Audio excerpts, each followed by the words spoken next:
Tem imposto sendo cobrado a mais na conta de luz que a gente paga e tem morador da região que já ganhou a causa na justiça.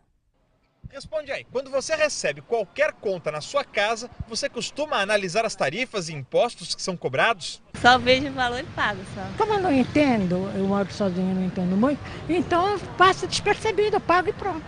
Pois é, ninguém vê, nem reclama e o dinheiro vai embora. Mas o prejuízo está saindo do seu bolso. Nas contas de luz, o governo está cobrando o imposto de circulação de mercadorias e serviços, o ICMS, de praticamente tudo, quando por lei só poderia cobrar do consumo. A lei é clara em dizer que só existe a cobrança do ICMS quando nós falamos sobre tarifa de consumo. Por conta desse fato, existe essa diferença aí variável em torno de 12% a mais ou menos 30% da conta, dependendo da situação tarifária, no que se refere a esse erro em favor do Estado. Foi por isso que a empresária Regina entrou com a ação na justiça em maio e agora saiu o resultado em primeira instância. Regina já pensa em entrar com a mesma ação para a conta de luz do comércio dela. É uma coisa assim que é nossa por direito, então a gente não está tirando de ninguém. Então eu acho que isso é que vale a pena, a gente tem que lutar por aquilo que a gente acredita, né?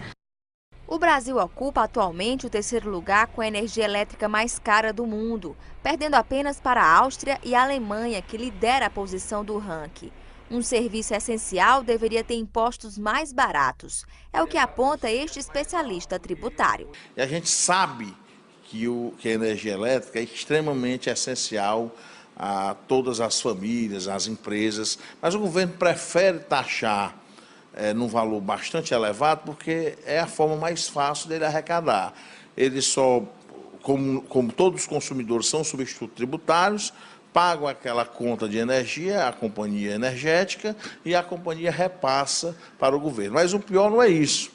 O pior é que eles cobram o tributo, cobram o ICMS, sem excluir da base de cálculo o próprio tributo. Nem ele e nem os outros tributos agregados, como PIS e COFINS, por exemplo. Então, a cobrança acaba sendo muito mais alta. Ela passa dos 25% para valores de 33%, 34% do valor da conta. Mas como o consumidor pode calcular o tributo? São tantos números que realmente confundem. O ICMS cobrado na conta da dona Aristeia é de 27%. Mas ao somar o valor a ser pago junto com os tributos, a porcentagem sobe consideravelmente. Se você for somar o valor que a gente paga de tributo, dá o valor a mais do que o consumo de energia. E isso não é justo. Não para o trabalhador brasileiro. Com a situação que a gente tem do país, com o salário que é uma porcaria mesmo, como se diz, um salário mínimo miséria, como é que eu posso pagar um consumo de energia e o dobro do valor que eu consumo em imposto? E a gente abre esta edição falando de uma questão que ainda é desconhecida de muitas pessoas. Você sabia que pode pagar menos pela conta de energia? É que existe um imposto que está sendo cobrado, mas que o consumidor não é obrigado a pagar. A economia pode chegar a até 10% do valor total da conta. O que você acha de pagar menos na conta de energia? Muito bom, né? Vixe, bem melhor, né? Com certeza. Mas isso daí é impossível, né? Parece que não, mas dá sim para ter uma economia de cerca de 10% todos os meses na conta. E para isso é muito simples, basta procurar um advogado e entrar na justiça contra a companhia de energia. É que existe um imposto embutido na conta que não é de responsabilidade do consumidor. Você já deve ter reparado que vem várias cobranças de impostos que deixam o valor lá em cima. Mas o que você não deve ter percebido é que o transporte da energia também acaba sendo cobrado. Prática ilegal, segundo este advogado.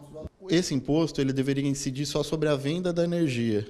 Contudo, o Estado está cobrando sobre a venda de energia e a transmissão ou distribuição dessa energia. Essa transmissão e distribuição, ela não poderia servir como base de cálculo desse imposto. A conta de energia na casa da Ana Cristina chegou a quase R$ 400. Ela entrou na justiça e ganhou.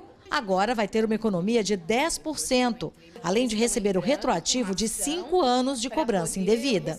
Vai ser uma economia razoavelmente boa. Quer dizer, toda economia é bem-vinda, né? Na atual crise, tudo que vier é muito bem-vindo. A diminuição no valor das contas já começou a ser sentida pela comerciante, que não quer pagar por uma despesa que não é dela.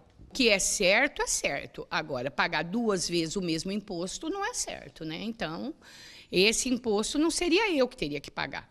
Qualquer pessoa que pague energia elétrica, ela está sendo cobrada indevidamente pelo Estado de São Paulo. Então, ela pode procurar um advogado e ingressar com esse processo, garantindo assim a restituição de um valor referente aos últimos 5 anos e a economia para sempre na conta de energia elétrica dela. A Secretaria da Fazenda do Estado de São Paulo disse por meio de nota que a distribuição e a transmissão são elementos essenciais para que ocorra o fornecimento de energia elétrica e, por isso, não há fundamento para que as tarifas correspondentes sejam excluídas da base de cálculo do ICMS. Ainda segundo a Fazenda, a cobrança está prevista na Constituição Federal e na legislação regulatória da Agência Nacional de Energia Elétrica, a ANEEL. Nós também procuramos a ANEEL, que não quis se pronunciar sobre o assunto, porque a tributação de ICMS seria de responsabilidade do Estado.